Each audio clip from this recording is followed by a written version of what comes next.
उठ जागो क्या अहिले पनि दासत्व लिएर हिँड्ने तिमीहरूको देश खोक्रो बनाइसके यिनीहरूले त्यहाँबाट फोहोर बोकेर गाडी जान्छ स्थानीय गुलेली बोकेर आउँछन् प्रहरी बुलेट बोकेर जान्छ अब बालेन शाह एउटा आएर मात्रै थपके के हुन्छ त यहाँ बीबीसीसँगको एउटा अन्तर्वार्तामा मैले 30 वर्ष बाबुरामलाई झेलेँ कसैले 1 वर्ष मात्र लगाएर झेल दियोस् तर फेरि गए कुम जोडेर गिच्चा हाँसे ठुलो अर्को खालको अनुभूति भयो भन्ने डाक्टर साहब स्वागत छ ल हस् धन्यवाद डाक्टर साहबसँग हिजो अस्तिकै योभन्दा अगाडिका एपिसोडमा हाम्रो कुरा हुँदा पनि तपाईँलाई पनि राष्ट्रपति कार्यालयमा जाउँ भनेर कतिपयले घचघचाइरहेको कुराहरू पनि आएको थियो अब यो प्रकरणको निपटारा तपाईँले के देख्नुहुन्छ कसरी हुन्छ यो सरकारले जबरजस्ती राष्ट्रपतिलाई पेलेर लिएर जाने हुन्छ अथवा राष्ट्रपतिले फेरि अब यसलाई रोकिदिएको कारणले महाभियोग फेस गर्नुपर्छ भन्ने खालो कतिपयको तर्क छ कतिपयले हिजो राजा वीरेन्द्रले 2058 वैशाख 11मा यसै गरेर सर्वोच्चलाई सोधिदिए तत्कालीन नागरिकता विधेयकमा जेठ 19 को कदम त्यसरी आउन सक्यो भनेर पनि शङ्का गर्न थालेका छन् के देख्नुहुन्छ डाक्टर साहब होइन सब शङ्का त आफ्नो सुविधा अनुसार गर्न सकिने भयो तर आफ्नो पाएको अनुसार कसैमाथि शङ्का उपशङ्का गर्न कतिको उचित हुन्छ भन्ने प्रश्न हो यो राष्ट्रपति भन्ने त राष्ट्रपति हो तपाईँलाई मन परेन तपाईँको पार्टीको भएन तपाईँको स्वास्नी भएन अनि तपाईँ जे पनि भन्नुहुन्छ अब आएर अर्का स्वास्नीको चाहिँ डिग्निटी हुँदैन लो विद्या भण्डारीको एउटा राजनीतिक पृष्ठभूमि छ पाइँदैन त बहुदलीय व्यवस्थामा सभामुखको राजनीतिक पृष्ठभूमि छैन उहाँको हिजोको राजनीतिक दलसँग पृष्ठभूमि मिल्दैन उहाँको निर्णय प्रक्रियामा त्यसको झझल्को आउँदैन करको दायरा हेरफेर सम्बन्धमा जे हरकत यिनीहरूले गरे त्यसमा ती कुराहरू अभिव्यक्त छैनन् अर्थ सचिवलाई जुन हालत बनाए यिनीहरूले त्यसको हामी कारण बुझ्दैनौँ अर्थ सचिवले जुन कुरा गरे त्यो किन गरेको भन्ने हामीलाई थाहा छैन अब हामी के गर्न सक्छौँ त उनीहरूले चाहिँ आफ्नो अनुकूल निर्णय गरेन भन्दैमा प्रधान न्यायाधीशको त्यो अवस्था बनाइदिए त्यो पहिलो घटना हो र हिजो सुशीला कार्कीलाई उनीहरूले यही गरेका थिए लोकमान सिंह कार्कीलाई यही गरे अब यिनै विद्या भण्डारीलाई पनि पटक पटक उनीहरूले चाहिँ महाभियोगको कुरा गरेका थिए किनभने आँखा चिम्लेर अध्यादेश जारी गरिन् त्यसपछि आजको स्थिति आएको छ अब यी चिजलाई कसरी चाहिँ व्यवस्थित गर्ने सम्बोधन गर्ने जसले गर्दा यी संस्थाहरूको गरिमा चाहिँ विकसित हुन सकोस् यसको सकारात्मक पाटो भनेको चाहिँ यो हुन्छ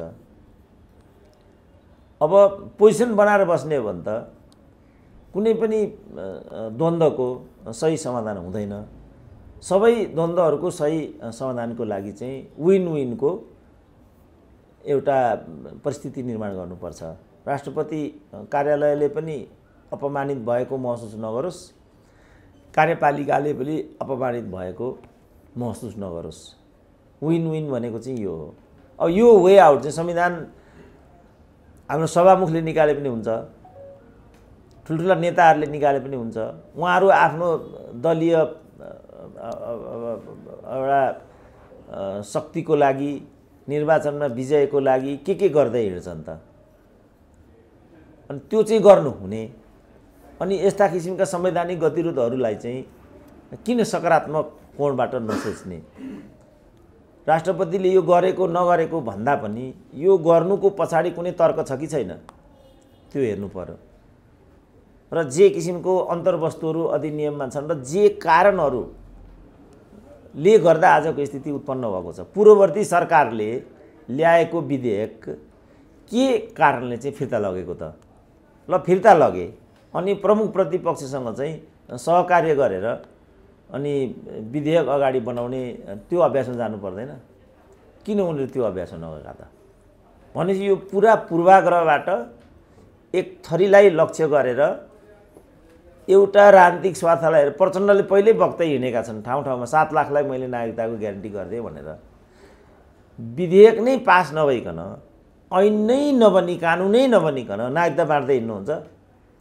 त्यसलाई चाहिँ मेरो भनेर चाहिँ निजीकरण गर्न खोज्नुहुन्छ त्यसपछि नै आजको स्थिति आएको छ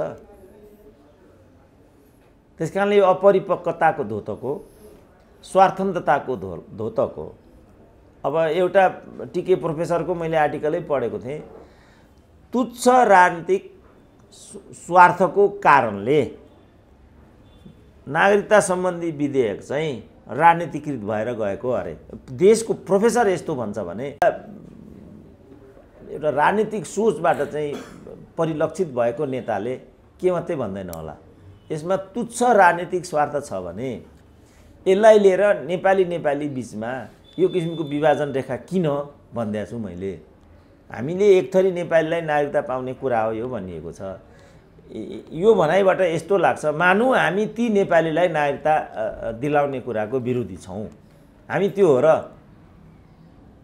यसको अन्तर्वस्तुमै छलफल गरौँ न त। जस्तो भारतबाट वैवाहिक सम्बन्ध भएर आएकोलाई तुरुन्त नागरिकता दिने भन्ने यसमा प्रावधान छ भनिएको छ। अब यहीँबाट वैवाहिक सम्बन्ध गरेर भारत गएका नेपाली चेलीहरूले चाहिँ 7 वर्ष पर्खिनुपर्ने भन्ने छ। 7 वर्ष पर्खेर पनि तुरुन्त हातमा नागरिकता आउने होइन, त्यो प्रक्रियामा प्रविष्ट हुने। तपाईँ एकजना झरना के विपन्न थापा कि के भन्ने एकजना हाम्रो नेपालकी हिरोइन चाहिँ त्यहाँ बिहा गरेर गएकी छिन्, उनले नागरिकता पाएको छैन। जुन अस्ति पनि मैले भने ब्रिटिस प्रिन्स ह्यारीको दुलही उनले नागरिकता पाएनन् युकेमा, 3 वर्ष पर्खिनु पर्दो रहेछ। त्यहाँ नागरिकताको प्रक्रियामा जोडिनको लागि 3 वर्ष वेट गर्नुपर्छ, विवाहपछि 3 वर्ष वेट गर्नुपर्दो रहेछ। तर्क के रहेछ भने सम्पूर्ण सोसियल फेसिलिटीहरू चाहिँ त्यो नागरिकता त्यहाँ पाउँछ, त्यहाँ त इन्सुरेन्स हुने भयो, स्वास्थ्यको सुविधा, शिक्षाको सुविधा, अन्य सुविधाहरू त्यहाँ हुने हुनाले त्यसमा चाहिँ ट्याक्स पेयरहरूको मनी हुन्छ। त्यो ट्याक्स चाहिँ उसले तिरेकै छैन। ऊ त 18 वर्ष 20 वर्ष 22 वर्षमा वैवाहिक सम्बन्ध गरेर त्यहाँ जोडिन आएकी छे। उसले त राज्यमा त कुनै किसिमको पेमेन्ट नै गरेको छैन विगत समयमा। अनि अर्काले तिरेको पेमेन्टबाट सुविधा लिने अधिकार उनले कसरी पाउने हुन्छ त? त्यहाँ राजनीतिक अधिकारको कुरा छोडिदिनुहोस्, आर्थिक अधिकारमा मात्रै तपाईँ जानुहोस्। अनि तपाईँले के आर्थिक कन्ट्रिब्युसनै गर्नुभएको छैन, तपाईँले इन्सुरेन्समा तपाईँले पे नै गर्नुभएको छैन भने अनि तपाईँले कसरी इन्सुरेन्स सुविधा पाउनुहुन्छ त? त्यो आधारमा त्यसकारण उनीहरूले के गरे भने ग्रिन कार्डको व्यवस्था गरे, आइएलईको व्यवस्था गरे, अनि पिआरको व्यवस्था गरे। त्यो वैकल्पिक नागरिकताको वैकल्पिक व्यवस्था हो त्यो। हाम्रो यहाँ नेपालमा के गल्ती भयो भनेदेखि नागरिकता दिने जुन हाम्रो विधि छ त्यो विधि नै गलत छ। किनभने जे गरे पनि नागरिकता चाहिन्छ। यहाँ तपाईँ लाइसेन्समा जानुहोस् नागरिकता चाहियो, पासपोर्टमा जानुहोस् नागरिकता चाहियो, यहाँसम्म कि भिसामा जाँदा पनि तपाईँ नागरिकता चाहिन्छ। भिसामा जाँदा किन नागरिकता चाहिने? किनभने नागरिकता बिना त तपाईँ पासपोर्ट पाउनुहुन्न नि। अब हुँदा मैले पहिला पनि भने म चाहिँ पेन्सन पट्टा बनाउन गएँ रिटायरमेन्ट पछि विश्वविद्यालयमा। तपाईँ अस्थायी नियुक्तिदेखिको सम्पूर्ण कागजपत्र लिएर आउनुहोस् भन्यो। सम्पूर्ण कागजपत्र लिएर गएँ। अनि त्यहाँ चाहिँ अस्थायी नियुक्तिको पनि त्यति बेला चाहिँ सिस्टम हुन्थ्यो। अस्थायी नियुक्ति मेरो अस्थायी नियुक्ति भयो भोजपुरमा भएको छ। म सरुवा भएर चाहिँ वीरगञ्जमा आएको छु, त्यसपछि कीर्तिपुर आएको छु। अनि भोजपुरको अस्थायी नियुक्ति सकिएपछि मेरो त्यही मितिलाई कन्टिन्यू गर्ने गरी वीरगञ्जमा नियुक्ति दियो। अब भोजपुरबाट त मलाई त्यहाँ आउनु त 3 दिन लाग्छ। यो 3 दिन तपाईँ कहाँ हुनुहुन्थ्यो भनिदियो। कागजमा मेरो कन्टिन्युसन अफ जब छ, तर फिजिकल्ली त त्यस्तो हुँदैन नि त। तपाईँ आइतबार भोजपुरमा हुनुहुन्छ, सोमबार तपाईँले वीरगञ्जमा उपस्थित भएको रेकर्डबाट देखिन्छ। कसरी तपाईँ हाजिर हुनुभयो त? त्यो खोजे थापिदियो उसले। अनि मैले भने तपाईँको यो कुरा सुन्दाखेरि मैले पेन्सनै पाउँदिनँ कि जस्तो यहाँबाट देखियो। तपाईँले भन्न के खोज्नु भएको हो मैले बुझिनँ भने मैले यस्तो खालको कागजी घोडा हुन्छ त्यहाँ। अब यहाँ आउँदाखेरि अब यो तुरुन्त नागरिकता दिने, जस्तो मैले भने भुटानको कुरा गरेँ। भुटानमा चाहिँ वैवाहिक सम्बन्धमा जोडिएर गएकी महिलाको तर्फबाट जन्मेको सन्तानले नागरिकता पाएपछि मात्रै त्यो दुलहीले चाहिँ नागरिकताको प्रक्रियामा जाने यो व्यवस्था रहेछ भुटानमा। मालदिभ्समा धर्मान्तरण गर्नु पर्यो, यही कुरा पाकिस्तानमा भयो, बङ्गलादेशमा भयो। यस्तै व्यवस्था चाहिँ श्रीलङ्कामा छ। अनि नेपालमा चाहिँ आजको भोलि नै कसरी नागरिकता प्राप्त हुन्छ? के तर्क हुन्छ यसको? यो प्रश्न उठायो, हामीले पनि उठायौँ। मलाई नै कति मान्छेले भनेको थिए राष्ट्रपति कहाँ जानु पर्यो इत्यादि। म जाने यस्तो चाहिँ काम गर्दिनँ, तर राष्ट्रपतिले यसमा पुनर्विचार गर्नुपर्छ भन्ने कुरा म यहीँबाट आह्वान गर्छु भने। अब यो हामीहरूको नै कारणले यो रोकियो त किन भन्नु पर्यो, त्यो आवश्यक पनि छैन। तर राष्ट्रपति कार्यालयले यो विधेयकमा पुनर्विचार गर र यी बुँदामा पुनर्विचार गर भनेपछि यसमा त्यस्तो अर्गेल्या के छ र? राष्ट्रपति आफ्नो पार्टीको भएन अनि सिम्पली त्यो कारणले राष्ट्रपतिले कुनै कुरा गर्न पाइँदैन भन्ने हो। सभामुख कुन पार्टीको त्यसो भए? राजदूतहरू कुन पार्टीका? विश्वविद्यालयका भिसीहरू कुन पार्टीका? लोकसेवा आयोगको अध्यक्ष कुन पार्टीको? निर्वाचन आयोगको कुन पार्टीको? अख्तियार कुन पार्टीको? अदालतका न्यायाधीशहरू कुन पार्टीका? अनि एउटा राष्ट्रपतिलाई मात्रै पार्टीको भयो भन्दै हिँड्ने हो? के छ त यहाँ चाहिँ? गैरदलीय व्यक्ति राष्ट्रपति हुने व्यवस्था छ नेपालमा? वर्षमान अहिले हाम्रो यो नन्दकिशोर पुन पार्टीका होइनन्? को चाहिँ पार्टीको छैन त नेपालमा? पार्टीको नभइकन नियुक्ति हुन्छ नेपालमा?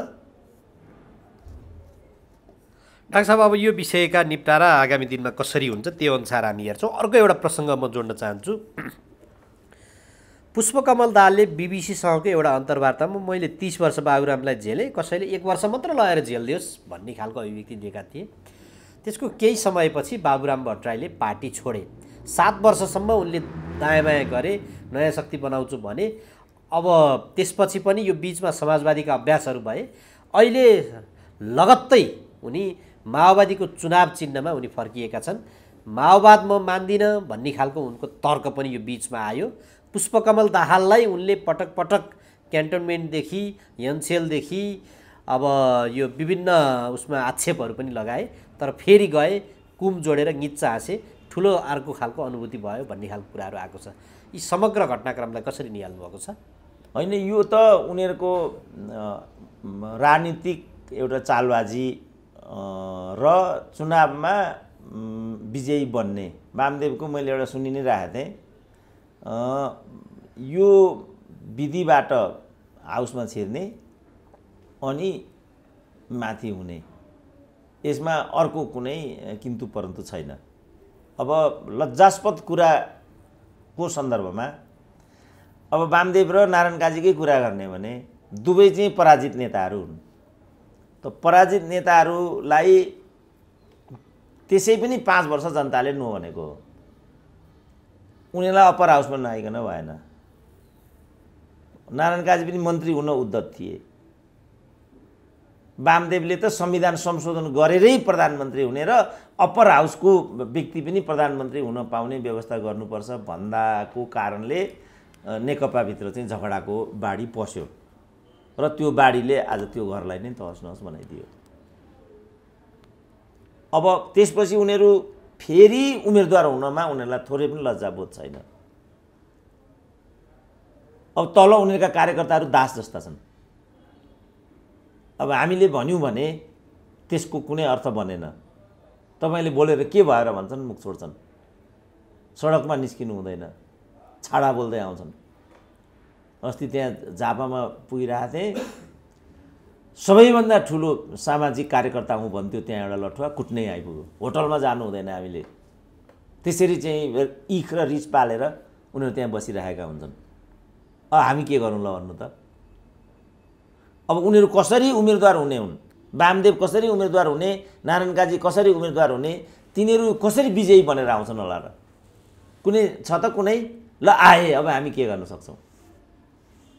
त्यसकारण यो जो 5औं चोटि चाहिँ निर्वाचित भएर आएका, ढलिमली गरेर बसेका जो नेताहरूलाई चाहिँ ठाउँ ठाउँबाट चाहिँ पराजित गराउनुपर्छ भन्ने जुन आवाज छ, त्यो मलाई एकदम समसामयिक आवाज जस्तो लाग्छ।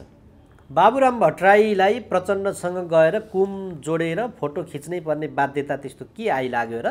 उनी सर्लक्क, उनी त अरू दल हिजो काङ्ग्रेससँग कोल्याबोरेसन गरेका थिए त्यति बेलाको हकमा। अब अहिले नारायण काजीकै कारणले गर्दाखेरि, त्यहाँ एउटा चुनाव क्षेत्रको कारणले गर्दाखेरि हिजो उनको त्यहाँ तालमेल हुन सकेन, छुट्टिएरै हिँड्नु पर्यो। तत्कालीन नेपाल कम्युनिस्ट पार्टीमा उनी 6 दिन मात्रै रहन पाए। अब अहिले ती नारायण काजीलाई नै ड्यास दिनको लागि उनी आए भनेर कतिपयले आशंका पनि गरिरहेका छन्। व्यक्तिवादी सोचको हुनुहुन्छ बाबुराम भट्टराई भनेर प्रचण्डले भन्थे पनि उनी दौडेर पेरिस डाँडामा फेरि फर्किनुको खास तात्पर्य के होला डाक्टर? चुनाव हो बाबु, यो जति तपाईँ पगार्नुहोस् यसबाट कुनै दुध चुइने हो, बरु रगत आउँछ केही पनि चुइँदैन।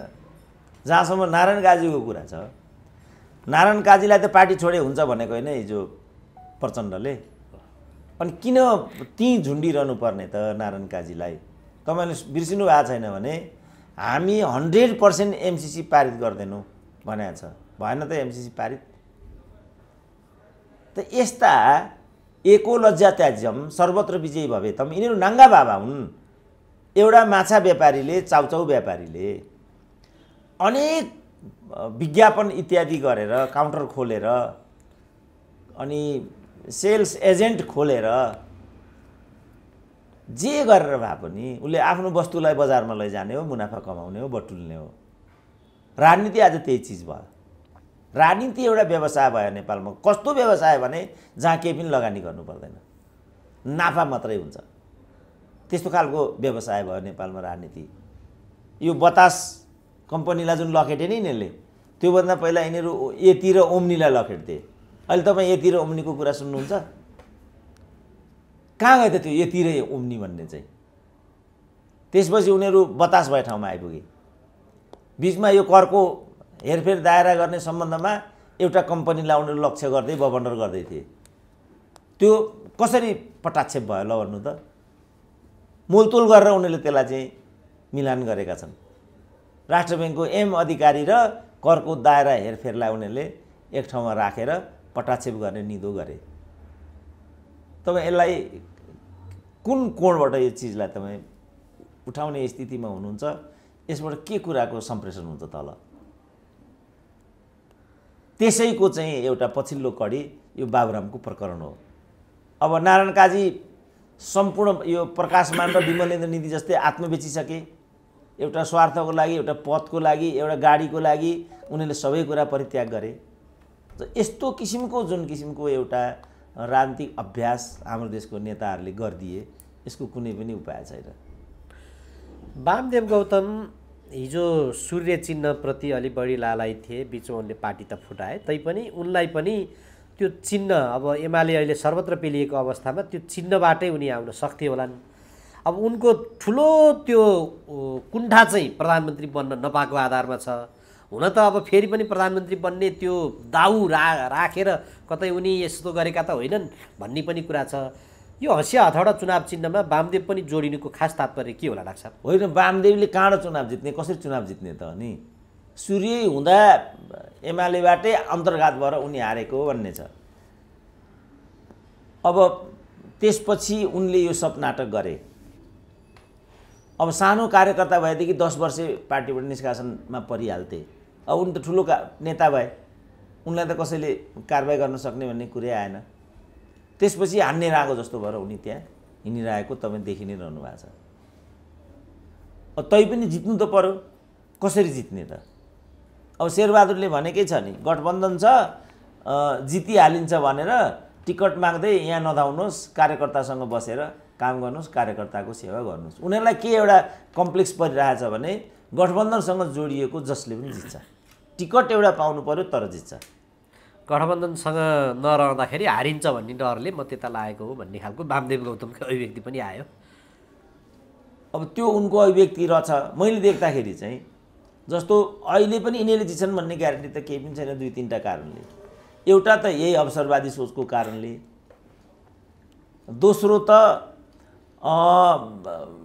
यो ठुलो नेतालाई हराउनुपर्छ भन्ने एउटा नारा छ अहिले, तेस्रो यिनीहरूलाई जिताउनुपर्छ भन्ने के कारण छ र? केही पनि कारण छैन।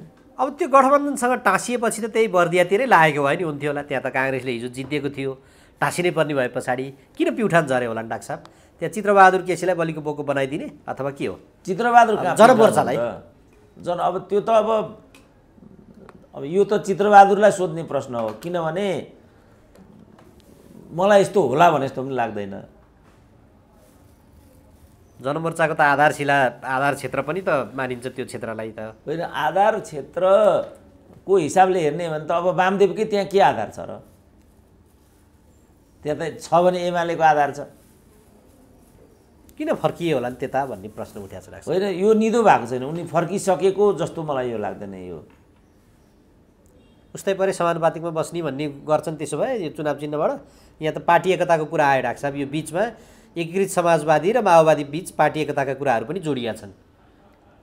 यो त नयाँ कुरै भएन। मैले पहिल्यै भनेको अन्तिम बन्दोबस्त माधव कुमार नेपालको हुने भनेको माओवादी नै हो। अरू यो सबै झगडा त पदलाई लिएर मात्रै हो। यो देश जनता विचार सिद्धान्तलाई लिएर यो द्वन्द्व भएकै छैन।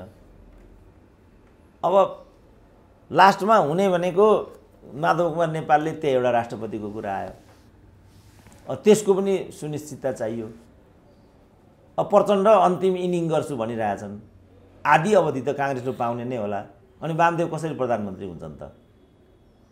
यो प्रश्नै हाइपोथेटिकल छ।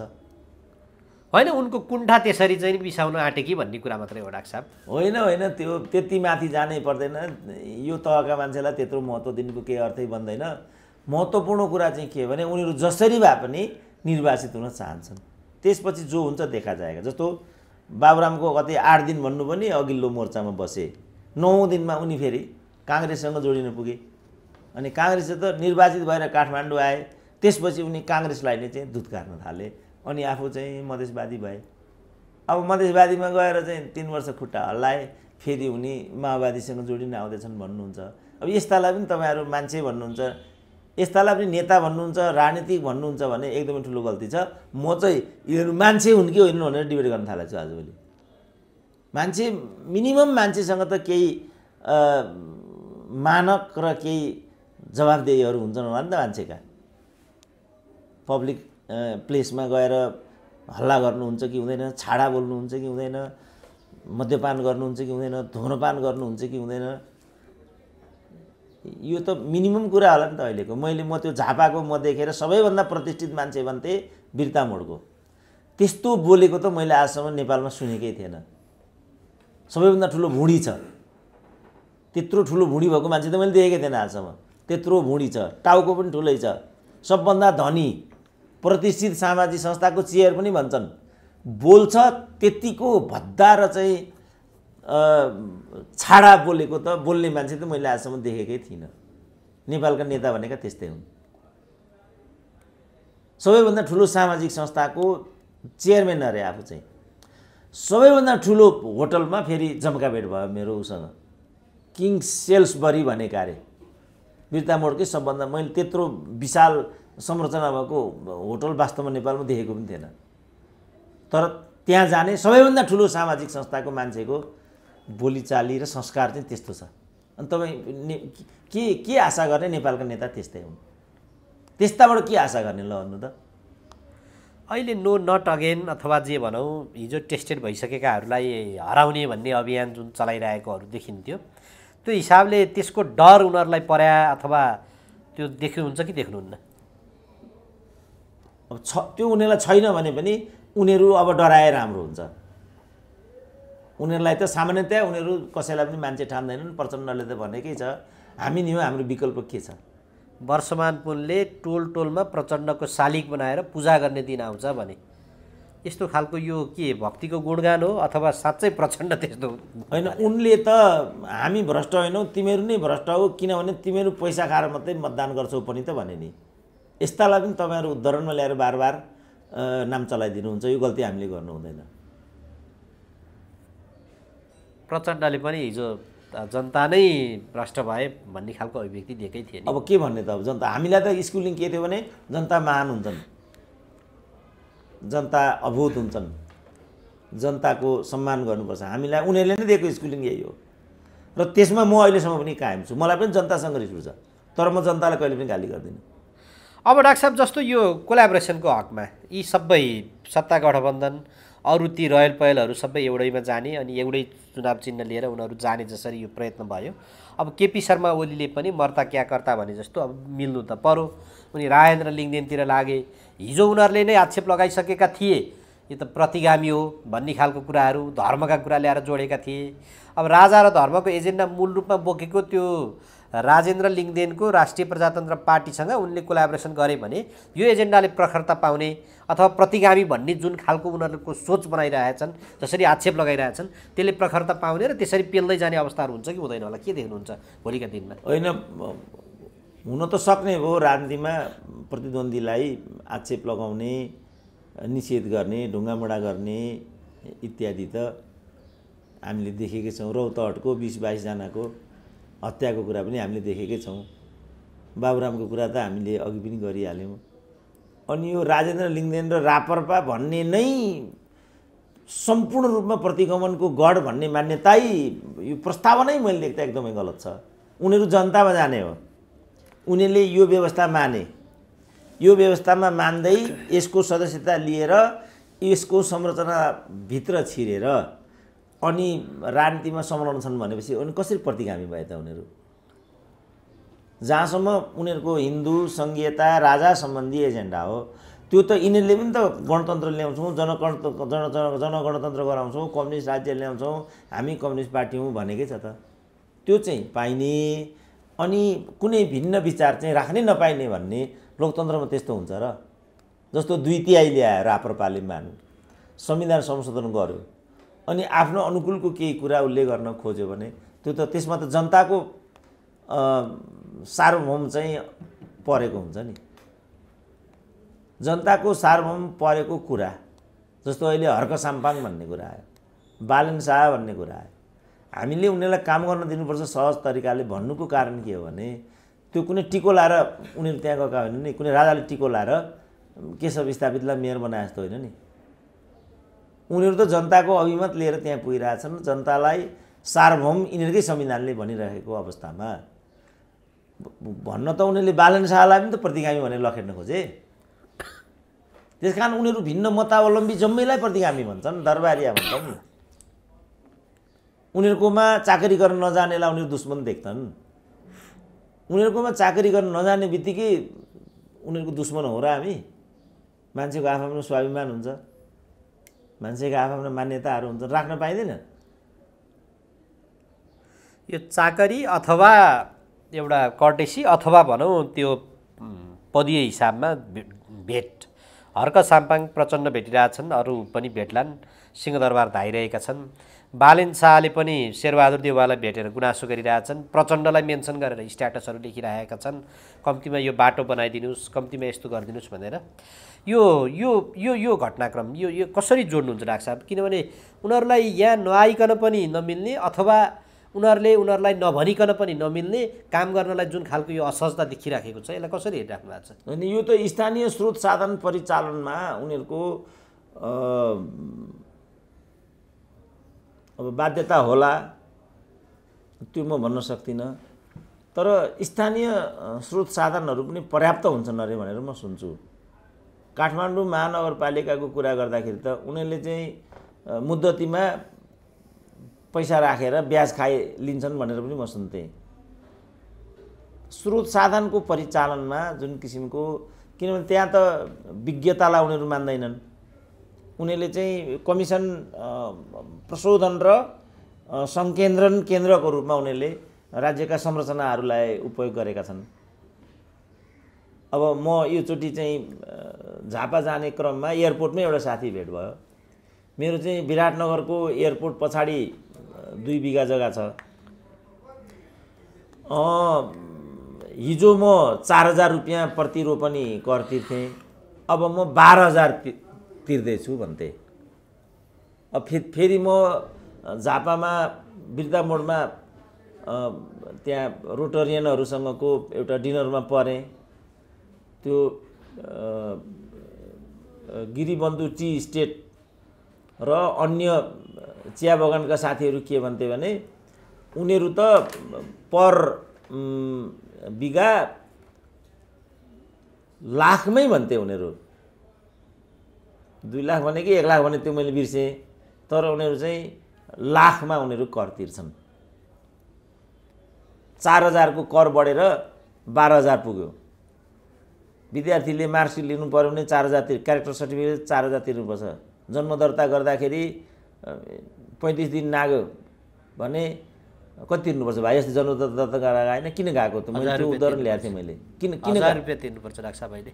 हाम्रो त्यो नगरपालिका अनुसार फरक छ। 35 दिनभित्र निःशुल्क छ, उल्टो तपाईँलाई 1,000 रुपियाँ दिन्छ, 35 दिन कटिसके पछाडि 200 रुपियाँ लिन्छ।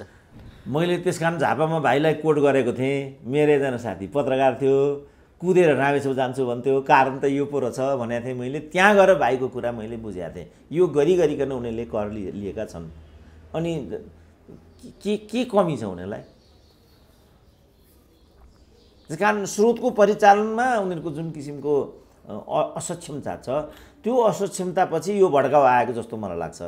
प्रथम त आफ्ना जे जति स्रोत साधनहरू छन् ती स्रोत साधनहरूलाई यथोचित व्यवस्थापन गर्नु पर्यो, सृजनशील व्यवस्थापन गर्नु पर्यो। अहिले के देखियो भनेदेखि सङ्घीयता हामीलाई बोझ बनेर आयो। किन बोझ बनेर आयो भने महँगा महँगा संरचनाहरू त्यहाँ छन्। गाउँ गाउँमा सिंहदरबार भनेर हिजो चाहिँ के भने आकर्षक नारा दिएर हामी सङ्घीयतामा गयौँ। अब सङ्घीयतामा गइसकेपछि मैले देख्दाखेरि सङ्घीयता भनेको दलका नेता कार्यकर्ताहरूको पदीय व्यवस्थापन गरेर बाँडफाँड गरेर खाने, मोजमस्ती गर्ने उपकरण रहेछ भनेर बुझेँ मैले चाहिँ। त्यसकारण म के भन्दै आएको छु विगत 1 वर्षदेखि भने सङ्घीयतामा जो 3 लेयरको सिस्टम छ, हामीले चाँडोभन्दा चाँडो बीचको लेयरलाई हटाइदिनुपर्छ। हामीले माथि सङ्घीय सरकार, तल प्रादेशिक स्थानीय सरकार, सिद्धो कुरा। बरु शक्ति थपिदिउँ हामी, तर हामी ढिलो नगरौँ। हाम्रो सबै खर्च चाहिँ, बजेट चाहिँ हाम्रो चालुतर्फ जाने अभ्यास भयो। 1100 महँगा पदाधिकारी हामीले पाल्नु पर्दो रहेछ।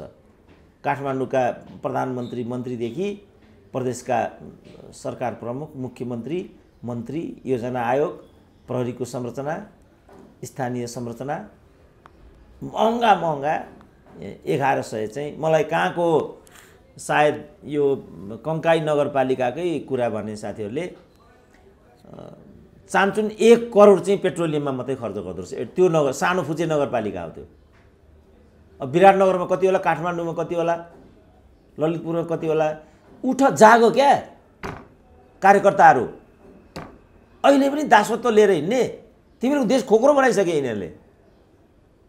अब उहाँ 4800 चाहिँ भिआइपीहरू छन्। यी 1100 महँगा पदाधिकारीहरू, टोटल बजेट हाम्रो त्यसमा खर्च हुन्छ। टोटल बजेटको 60% चाहिँ नियमित खर्चतर्फ भन्ने छ, रह्यो 40%। त्यसमा 20 चाहिँ वित्तीय व्यवस्थापन, ऋण ब्याज तिर्नको लागि 20%, रह्यो 20%। खालि 20% मात्रै रह्यो नि, बजेटको 20% मात्रै रह्यो। त्यसमा कमिसन र चुहाटमा 10% जान्छ भन्दैछु छु मैले, रह्यो 10%। 10%ले कुनै विकास निर्माण हुन्छ? मैले यो झापामा चाहिँ तिमीहरू एउटैसँग चाहिँ 7वटा 10वटा गाडी हुने, अनि यो सडक त राजाका पालामा बनेको, अहिलेसम्म तिमीहरूले विस्तार गर्न नसकेका छौ, ठुलो भुँडी हल्लाएर हिँड्छौ। के कारण हो भन्दा ठेकेदारहरूको भ्रष्टाचारले गर्दाखेरि नभए झन्डै मलाई नै कुट्यो। उनीहरू जनतालाई सुन्नेपट्टि छैनन्, बौद्धिकलाई सुन्नेपट्टि छैनन् उनीहरू। अनि यो त कसैले त सुन्नु पर्यो होला नि त। यो कुरा सुन्नु पर्यो, गुन्नु पर्यो। त्यो नगर्ने हो भने वैकल्पिक नेतृत्व निर्माण गर्नु पर्यो। बालेन शाह भनेको, हर्क साम्पाङ भनेको त्यहाँ हो। जनताले नजानेर त्यो चिजलाई त्यहाँ लगेर उनीहरूले खनाइदिएका हुन्। अब उनीहरूले के गर्छौँ भनेर त्यहाँ आएका हुन् त, गरेर देखाउनु पर्यो नि। अनि गरेर देखाएनन् भने त फेरि त्यो वैकल्पिक सोचप्रति नै मान्छेको निराशा बढ्छ। तर गर्न नदिएको वातावरण बन्यो कि भन्ने कुराहरू आयो डाक्टर साहब। जस्तो E4बाटै हेरौँ, 4को डे 1 देखिको प्रश्न, यो पटक पटक हरेकचोटिको हाम्रो अन्तर्वार्तामा कुरा उठ्छ। डाक्टर साहबले पछिल्लो अभिव्यक्ति अब सेना नै परिचालन गर्नुपर्छ भन्न थाल्नु भएको छ। यहाँबाट 4 बोकेर गाडी जान्छ, स्थानीय गुलेली बोकेर आउँछन्, प्रहरी बुलेट बोकेर जान्छ, तिनेर टसल सुरु हुन्छ, अनेक गरेर 4 जबरजस्ती त्यहाँनिर खन्याउँछ। फेरि भोलिपल्ट चाहिँ अरू तोडफोड हुन्छन् गाडीहरू। त्यहाँबाट अब यहाँबाट जान नि सक्दैन, बाटो त्यस्तै खाले बनाइएको रहेछ। त्यो बाटो त्यहाँबाट पार गर्नै नसकिने अवस्था छ। स्थानीय त्यहाँका राजनीतिक दलहरू हामी 4 फाल्न दिँदैनौँ खबरदार भन्छन्। यहाँ सत्तामा भएकै राजनीतिक दलका अब त्यहाँका कमिटीहरूले विज्ञप्ति जारी गर्छन्। अनि यहाँनिर जो मेयर छन् उनी प्रधानमन्त्रीदेखि अब वेटिङ प्राइम मिनिस्टर भनेर चित्रित गरेका छन्, प्रचण्डदेखि सबै भेटिरहेछन्, तर समस्याको समाधान हुँदैन। विज्ञहरूले अब चेतावनी दिन थालिसके, हैजा फैलिने खतरा बढ्यो। यो के हो डाक्टर साहब, यो भित्रको खास राजनीति यस्तो होइन? यो त 4 भित्रको राजनीति हो, त्यो प्रष्टै छ। तर त्यो सबैलाई व्यवस्था गर्छौँ भनेर बालेन शाहहरू मेयरमा आएका होइनन् त। के सोचेर बालेन शाहलाई जिताएको र के सोचेर बालेन शाह मेयर भएका त? राजनीति त त्यसै पनि फोहोरी खेल हो। त्यो हुन्छ। राजनीति फोहोरी खेल हो, तर त्यही फोहोरी खेलभित्र कमलको फुल फुल्नुपर्छ। त्यही नै सफल राजनीति हो। तपाईँ नसक्ने भने पन्चिनुपर्छ। के सोचेर तपाईँ मेयर हुनुभएको त त्यो प्रश्न पार्नु पऱ्यो नि त। अहिले आएर प्रतिरोध गर्छ नि त, प्रतिपक्षले प्रतिरोध गर्दैन, त्यहाँ कुर्सी भाँच्छ, राष्ट्रपतिले महाभियोग लगाउँछु भन्छ, राजीनामा दिनुपर्छ भन्छ नि। अनि बालेन शाह मात्रै को हुन् र अनि त्यहाँ फुलको गुच्छा बर्साउनु पर्ने केही कारण छ त्यस्तो? जहाँसम्म स्वास्थ्यको कुरा छ, त्यसै कारण मैले भने शिक्षा, स्वास्थ्य, रोजगारी यो त जनसरकारको विषय हो नि। यसलाई त व्यवधान गर्न पाइँदैन नि त। अनि यो व्यवधान खुलाउन त शक्ति प्रयोग त गर्नै पर्छ, शक्ति अगाडि त आउनै पर्छ। त्यसकारण मैले यसमा सैनिक परिचालन गरेर भए पनि काठमाडौँका जनताको चाहिँ स्वास्थ्यको ग्यारेन्टी हुनुपर्छ, मेरो भनाइ यति मात्रै हो। सेना आउनुपर्छ भन्ने मेरो भनाइ होइन। किनभने सेना के गरेर बस्छ त सेनाले? सेनाको खास सेनाले गरिरहेको के हो त हाम्रो नेपालमा? भ्रष्टाचार भइरहेछ ऊ बोल्दैन, जनताले दुःख पाइरहेछन् ऊ बोल्दैन। अब हामी चाहिँ हैजाको शिकार हुन आँट्यो कोही पनि बोल्दैन। अनि के गरेर बस्छन् त संरचनाहरू? मैले यति मात्रै भनेको। त्यो दिशामा अलि सहयोग उन्मुख वातावरण सत्तामा भएका दलले पहिल्यै कसैलाई नबनाइदिने हो अथवा के हो? प्रतिपक्षीका युवा सङ्गठनले हिजो कता बानेश्वरतिर फोहोर उठाएको देखियो, एक दिन यसो त्यहाँबाट लगेर कालीबाटीतिर फाले, त्यसदेखि सेलाए। अब यिनीका भातृ सङ्गठन पनि होलान्।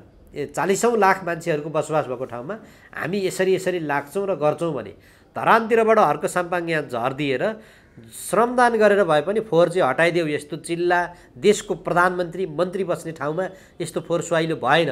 जापानका टेलिभिजनहरूले पनि काठमाडौँको फोहोरको दृश्यलाई प्रमुखताका साथ प्रसारण गरे। विदेशीहरू आउने कुरामा चाहिँ असर गर्छ भनेर चिन्ता जाहेर गरिराख्दाखेरि उनीहरूलाई यो कुराले किन छोएन? यो तपाईँले आफ्नो देशलाई नचिनेको, आफ्नो जनसङ्ख्याले सामना गरिरहेको, युवाहरूले सामना गरिरहेको समस्या नै नदेखेको कुराको जजल्को आउँछ यसबाट। तपाईँ एउटा अहिले भिसाको प्रक्रियासँग तपाईँ जोडिएर हेर्नुहोस्, 1 वर्ष लाग्छ तपाईँलाई युएसको भिसाको प्रक्रियामा जोडिनु पर्यो भने। ल काठमाडौँको त ल आज भएन भोलि जाला, पर्सि जाला, 2 महिनापछि जाला। अनि जुम्लाकोले के गर्छ त? अनलाइनमा जोडिनुपर्छ भन्छन्। अनलाइनमा मेरो पहुँच छैन। अनि कालीकोटको जनता, ताप्लेजुङको जनता कसरी अनलाइनबाट चाहिँ भिसा प्रक्रियामा आफूलाई जोड्न सक्षम हुन्छ त? असक्षम नेतृत्व र गैर जिम्मेवार राजनीति भएपछि यो कुरा हुने हुन्छ। अब काठमाडौँमा आउँदाखेरि अब तपाईँले टेकुको कुरा गर्नुभयो। टेकु के फोहोर फ्याँक्ने डस्टबिन हो? अब तपाईँ बन्चरी डाँडा भए सिस्टोल भए ठाउँमा जानुहोस्, तपाईँ फोहोर काठमाडौँमा पार्ने अनि सिस्टोलका जनताको टाउकामा लगेर तपाईँ फोहोर फाल्ने, प्रतिक्रिया त उठि नै हाल्छ नि। अब काठमाडौँ नगरपालिकाको हिस्ट्री केही नभए 70 वर्षको छ। 2010 सालदेखि काठमाडौँ नगरपालिकामा नेतृत्व छ। के हेरेर बस्यो त 70 वर्षसम्म? उसले स्थायी रूपमा फोहोरको समाधान गर्नुपर्छ भन्ने सोचाइ किन आएन त काठमाडौँको नेतृत्वलाई? त्यसकारण यो चिजलाई पर्खेल्न सक्ने मात्रै बालेन शाह हुन्छ भन्ने मेरो बुझाइ थियो। मैले यो जोडकोड राख्न खोजेँ टेलिभिजनमा, मलाई नै लखेटे उनीहरूले। अब बालेन शाह एउटा आएर मात्रै थपके के हुन्छ त? यहाँ ल आए भन्नु पर्यो नि, म के कारणले आएको हुँ र कुन सोचबाट आएको हुँ त्यो भन्नु पर्यो। त्यसपछि मैले भनेको छु श्वेतपत्र जारी गर्नुपर्छ कि नगरपालिकाभित्रको स्थिति के छ भनेर। अब त्यो भन्ने बित्तिकै कहाँ फोहोरको राजनीति छ भन्ने कुरा त्यो श्वेतपत्रले बाहिर लिएर आउँछ। अहिलेसम्म फोहोर व्यवस्थापनमा कति खर्च गयो नगरपालिकाबाट? म काठमाडौँमा 2035 सालदेखि छु। अब अहिले हुँदै म एक थोपो पानी चाहिँ भोग गर्दिनँ काठमाडौँ उपत्यकामा। एउटा घर आफ्नै बुताले बनाएको त हो, सायद त्यो जग्गाको पनि कर त तिर्छन् होला, त्यहाँ पनि कर त्यसको मैले तिरिरहेको छु। एउटा कुनै काम गर्नु पर्यो भने गरङ सबै नकापासको अहिलेसम्म पैसा नतिरेको यस्तो रहेछ त 45,000 तिर्नुपर्छ भन्छ। तिरी मात्रै राखेको छु। अनि मैले काठमाडौँबाट चाहिँ के पाएँ त फेरि? अब बिजुली लोड सेडिङ हाम्रो कुलमा नआएपछि एउटा लोड सेडिङसम्म मुक्त भयो, तर तिरिरहेको छु। टेलिफोनको तिरिरहेको छु। अनि मैले पाएको चाहिँ के छु त भने नि यहाँ चोरी यति सघन चोरी हुन्छ कि सुरक्षाको पनि ग्यारेन्टी भएन। घरमै मेरो एकजना केशवलाल गणेशलाल झा भन्ने एकजना मित्र थिए, पूर्व राजदूत फ्रान्सका, घरभित्रै छुरीले घोपेर मारिदियो, कसले मारिदियो ठेगान छैन, सिद्धियो। शान्ति सुरक्षाको कुरा गर्ने पनि यस्तो छ। अनि म के का लागि तिरेर हुन्छ त यो सबै भनेपछि मेरो त सुविधा त काहीँ पनि बढेन। अघि मैले करको कुरा गरिहालेँ, विराटनगरमा 4,000 तिर्नुपर्ने मान्छे 12,000 तिर्न थाल्यो। 2 बिघा जग्गाको 12,000 तिर्नुपर्ने भएपछि अब मोटरको लाइसेन्सको पनि त्यही होला, गाडीको पनि त्यही होला, सबैतिर त्यही होला नि त। अब के का लागि हामीले यो सब गरिरहेका हुन्छौँ त? जनजीवन नै अस्तव्यस्त भइसक्यो, दुर्व भइसक्यो हाम्रो।